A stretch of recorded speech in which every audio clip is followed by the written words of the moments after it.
So Jessica and I recently just got married, and I've been putting a lot of thought into this idea of a lifelong partnership and how our relationship has really evolved over the last 8 years.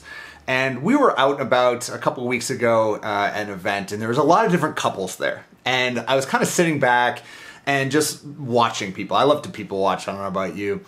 And I kind of had this moment of thinking to myself, all of these couples seem to be very similar to one another, right? If a couple was overweight, they both tended to be overweight. If a couple tend to be a little bit loud or a little bit obnoxious, they both tended to be a little bit loud or obnoxious. Many of them had very similar opinions and thoughts when you actually end up talking to them.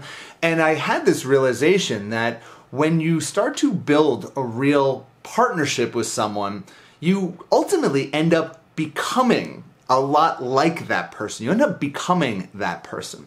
And there's a very famous quote by Jim Rohn, and it is that you are the average of the 5 people that you spend the most time with. And there's another really famous quote, which is, your network dictates your net worth. So in the business world and the friendship world, a lot of people talk about the importance of spending your time with people that you want to be more like. But I think in the dating and romance world and love, and we just don't really talk about that very often, right? We don't talk about this idea that the person you ultimately marry, you are going to become that person. So as you are going out there and meeting people, I want you to ask the question, who do I want to become? Which person that is sitting across from me that I'm starting to engage with, do I want to become like that guy or that woman when you're going out and dating? Because ultimately, when we're dating and we ultimately get married and we build a lifelong partnership with someone, you become the average of the person you marry.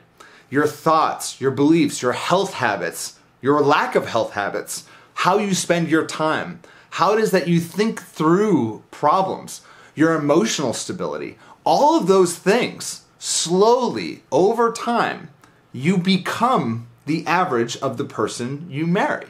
And I'm incredibly blessed because I think Jessica and I have really kind of balanced each other out on both of our weaknesses. And in many ways, it's created this incredible partnership over life where our average is actually much stronger than each part on their own. So the sum of each part is greater than the whole.